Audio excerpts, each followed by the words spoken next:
শ্রীমদ্ভাগবত।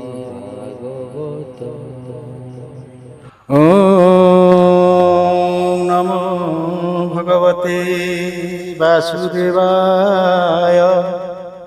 শ্রীমদ্ ভাগবত অষ্টম স্কন্ধ ষষ্ঠ অধ্যায়। ষষ্ঠে ଦେବଙ୍କ ସ୍ତୁତି ଶୁଣି ବିଜୟ ପ୍ରଭୁ ଚକ୍ରପାଣି ତାଙ୍କ ଆଦେଶେ ଦେବାସୁରେ ଅମୃତ ପାଇଁ ଯତ୍ନ କଲେ। ଶ୍ରୀଶୁକ ଉବାଚ ଏମନ୍ତେ ଦେବ ସ୍ତୁତି ଶୁଣି ଶୂନ୍ୟେ ପ୍ରକାଶ ଚକ୍ରପାଣି ସହସ୍ର ସୂର୍ଯ୍ୟ ତେଜ ଦେଖି ଦେବେ ବୁଝିଲେ ଭୟେ ଆଖି। ଦିଗନ ପାରନ୍ତି ବିଚାରି କେମନ୍ତେ ଦେଖିବେ ଶ୍ରୀହରି। ରହିଲେ ଅନ୍ଧକାରାଚ୍ଛନେ ଚାହିଁ ନ ପାରନ୍ତି ଗଗନେ। ମଧ୍ୟେ ଯେ ବ୍ରହ୍ମା ରୁଦ୍ର ଥିଲେ ଟେକି ଅନ୍ତରିକ୍ଷେ ଚାହିଁଲେ। ଦେଖିଲେ ବିଷ୍ଣୁର ପ୍ରକାଶ ଶରୀରେ ପୂରିଛି ଆକାଶ। ନୀଳ ମହୀନ୍ଦ୍ର ପ୍ରାୟେ ଦିଶେ ଅରୁଣ ଲୋଚନ ପ୍ରକାଶେ। ବିକଚ ପୁଣ୍ଡରୀକ ପ୍ରାୟେ କର୍ଣ୍ଣେ କୁଣ୍ଡଳ ବେନି ଶୋହେ। ତପ୍ତ କାଞ୍ଚନ ପ୍ରାୟେ ବନ ପୀତ ବସନ ପରିଧାନ। ପ୍ରସନ୍ନ ଚାରୁ ସର୍ବ ଅଙ୍ଗେ ଶ୍ରୀମୁଖ ସୁନ୍ଦର ଭ୍ରୁଭଙ୍ଗେ।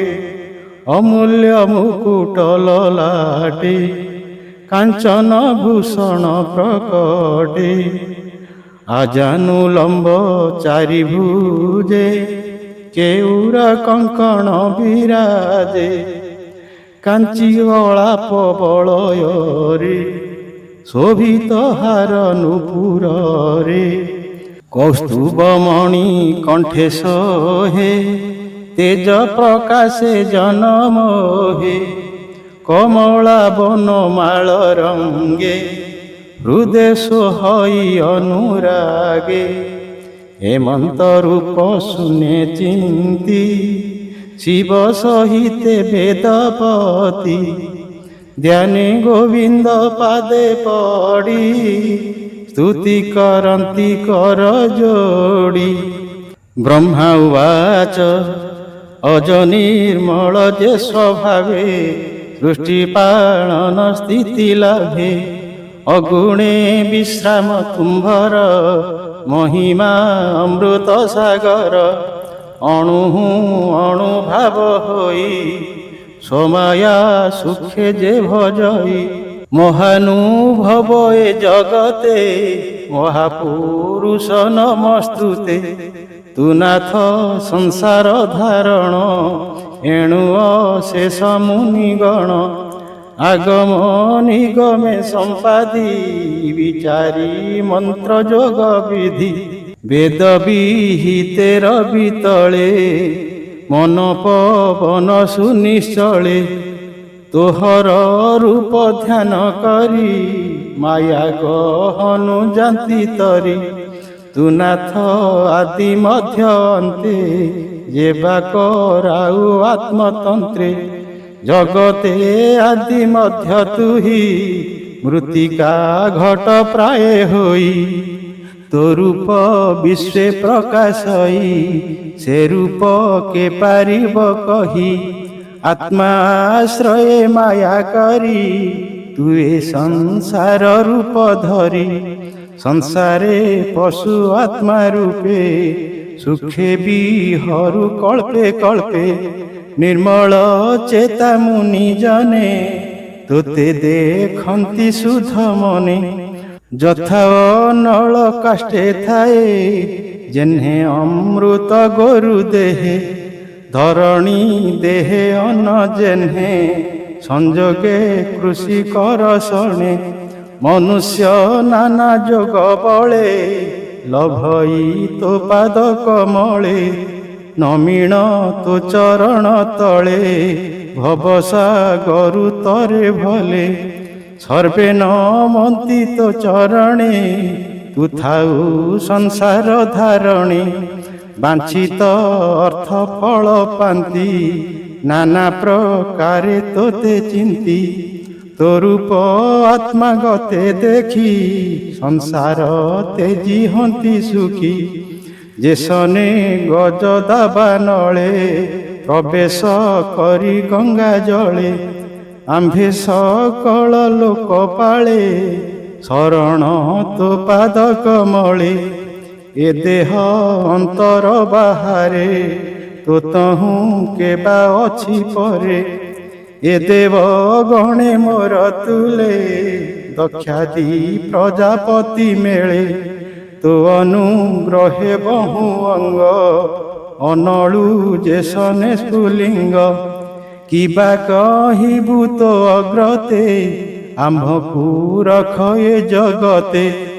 ଶ୍ରୀ ଶୁକ ଉବାଚ ଏମନ୍ତେ ବ୍ରହ୍ମା ବାକ୍ୟ ଶୁଣି ସଂସାର ହିତ ମନେ ଗୁଣି ପରମ ସୁଖେ ତନୁ ପୁରୀ ଧାତାଙ୍କୁ ଅନୁଗ୍ରହ କରି ଜଳଧି ମନ୍ଥନ ପ୍ରସଙ୍ଗେ ଆତ୍ମା ପ୍ରକାଶ ଅନୁରାଗେ ପ୍ରସନ୍ନ ଚିତେ ଭାବଗ୍ରାହୀ କହନ୍ତି ବ୍ରହ୍ମା ମୁଖ ଚାହିଁ। ଶ୍ରୀ ଭଗବାନ ଉବାଚ ଶୁଣ ହୋ ବ୍ରହ୍ମା ଶମ୍ଭୁ ଦେବେ ଯେବା କରିବି ତୁମ୍ଭ ଲାଭେ ତୁମ୍ଭର ଶ୍ରେୟ ଯେଉଁ ମତେ କହିବା ଶୁଣ ଏକ ଚିତେ ଅସୁରଙ୍କର ସଙ୍ଗେ ଯାଇ ବସ ବିଶ୍ୱାସ ଭାବ ହୋଇ ନାନା ପ୍ରକାରେ ସନ୍ଧି କର ପ୍ରଲୋଭେ ତାଙ୍କ ଚିତ୍ତହର ଯାବତ ସିଦ୍ଧ ନୋହେ କାର୍ଯ୍ୟ ତାବତ ମିତ୍ର ଭାବେ ଭଜ ଆପଣା କାର୍ଯ୍ୟ ସିଦ୍ଧର୍ଥେ ଶତ୍ରୁଙ୍କୁ ଭଜନ୍ତି ଜଗତେ କାର୍ଯ୍ୟ ସରିଲେ ନିଜ ଭାବେ ସର୍ବେ ରହିବ ଆତ୍ମଲାଭେ ଅହିମୂଷିକ କରି ସନ୍ଧି ଯେମନ୍ତେ ଆତ୍ମ କାର୍ଯ୍ୟ ସାଧି ଅମୃତ ଅର୍ଥେ ଯତ୍ନ କର ଜାପାନେ ହୋଇବ ମର ଶୁଣ କହିବା ଉପଦେଶ ବେଗେ ଗହନ ବନେ ବସ ଅମ୍ଳ ଔଷଧି ଗୁଳ୍ମ ଯେତେ ବନସ୍ତୁ ଆଣ ଅପ୍ରମିତେ ପାଷାଣେ ଛେଚି ବାହୁବଳେ ନିକ୍ଷେପ କ୍ଷୀର ସିନ୍ଧୁ ଜଳେ ସେ ଅମ୍ଳ ଗୁଣେ ବସୁ ଦଧି ଯେଣେ ଲଭିବ ସର୍ବସିଦ୍ଧି ଏ ଯେ ମନ୍ଦର ମହିଧର ମନ୍ଥନ ଦଣ୍ଡ ଏହା କର ବାସୁକି ନାଗ ରଜୁ କରି ମନ୍ଥିବ ଦେବାସୁରେ ଧରି ମୋହର ବୋଲେ ମହାଜଳେ ମନ୍ଥନ କର ଜାନିଶ୍ଚଳେ ତୁମ୍ଭେ ସେ ଅମୃତ ଖାଇବ ନିରାଶ ହୋଇବେ ଦାନବ ଇନ୍ଦ୍ର ଲଭିବ ସର୍ବସିଦ୍ଧି ସର୍ବସମ୍ପାଦିବ ଜଳଧି ଶାନ୍ତି ବଚନେ କାର୍ଯ୍ୟ ପାଇ ଆଗମ ଶାସ୍ତ୍ରେ ଏହା କହି ପ୍ରଥମେ ବାସୁକି ବଦନେ ଗରଳ ଛାଡ଼ିବ ବହନେ ତହିଁକି ନ କରିବ ଭୟ ମୁଁ ପୁଣ କରିବି ଉପାୟ ମନ୍ଥନେ ଲଭି ବସ୍ତୁ ଯେତେ ଲୋଭନ କରିବ ଯୁକତେ।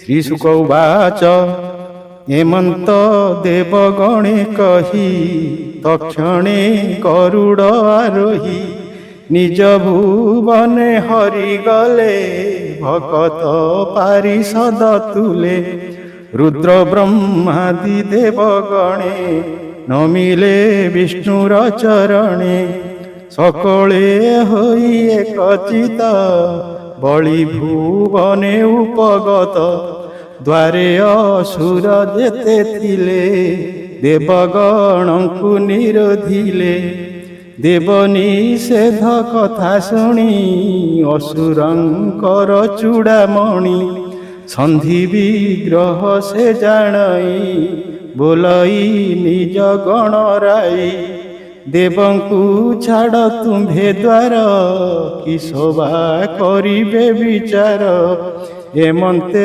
ବଳି ଆଜ୍ଞା ପାଇ ଦ୍ୱାର ଛାଡ଼ିଲେ ଭାବ ବହି ବଳି ନିକଟେ ଦେବେ ଯାଇ ଜୟ ଶବଦ ଉଚ୍ଚେ ଗାଇ ବଳି କି ଦେଖିଲେ ଆସନେ ବେଷ୍ଟିତ ଅସୁର ଗହଣେ ସର୍ବସମ୍ପଦ ଯାର ପୁରେ କି ବା ଉପମା ଦେବା ତାରେ ନିଜ ଶରୀର ତେଜ ପୁଞ୍ଜେ ଦିଗପାଳଙ୍କ ତେଜ ଗଞ୍ଜେ ଇନ୍ଦ୍ର ଯେ ବଳି ମୁଖ ଚାହିଁ ବିଶ୍ୱାସ ବଚନ ବୋଲଇ ଶୁଣ ରାଜନ କହୁ ତୋତେ ଏ ତିନି ଲୋକ ଶୁଭ ଅର୍ଥେ ଦୁର୍ବାସା ସାପ ମହାଘୋର ନାସିଲା ସମ୍ପଦ ମୋହର ସୋମସ ବିତା ତେଜ ଗଲା ସ୍ୱାହା ସ୍ୱଧା ହିଁ ନ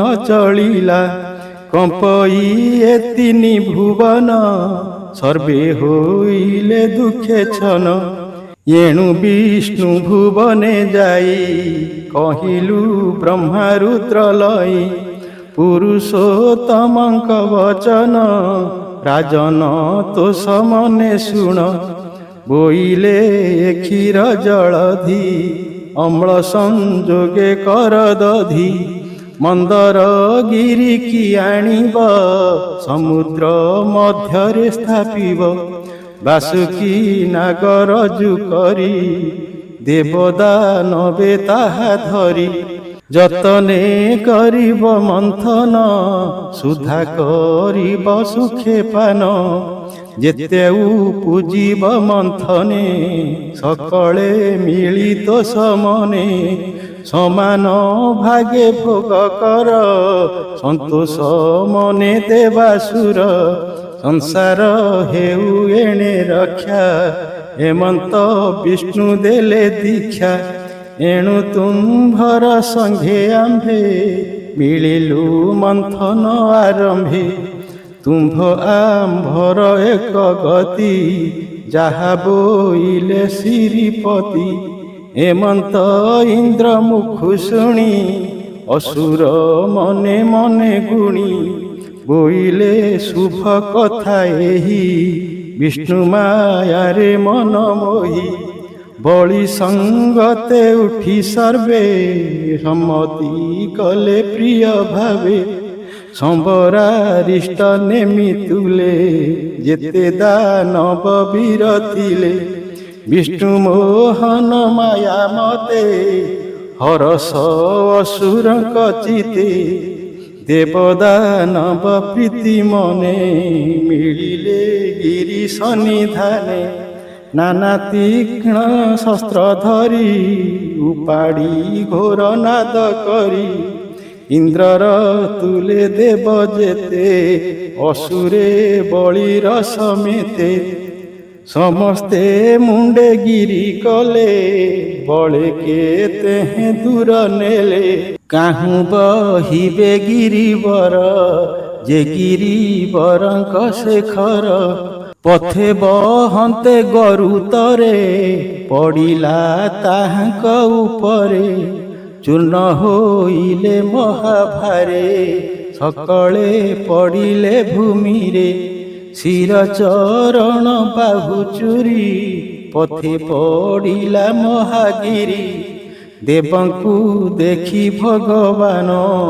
ତକ୍ଷଣୀ ଗରୁଡ଼ ଆସନ ପଥେ ମିଳିଲେ ତାଙ୍କ ପାଶେ ଦେବଙ୍କ ଭକତି ବିଶ୍ୱାସୀ କରେ ମନ୍ଦର ଗିରି କଲେ ଦେବ ସୁରଙ୍କୁ ଚାହିଁଲେ ଅମୃତ ନୟନେ ଅନାଇ ଜୀବନ ଦେଲେ ଭାବଗ୍ରାହୀ ଲାଗନ୍ତେ ଗୋବିନ୍ଦର କର ତକ୍ଷଣୀ ପାଇଲେ ଶରୀର ଗୋବିନ୍ଦ ଏକ ହସ୍ତେ ଗିରି ଲୀଳାଏ ନିଜ କରେ ଧରି ଗରୁଡ଼େ ଥାଇ ଶୂନ୍ୟ ପଥେ ଦେବଦାନବ ବଳ ସାଥେ କ୍ଷୀର ଜଳଧି ତଟେ ମିଳି ଦେବ ଅସୁର ବନମାଳି ଗରୁଡ଼ କନ୍ଧୁଗିରି ବର କୂଳେ ବେଶୀ ଚକ୍ରଧର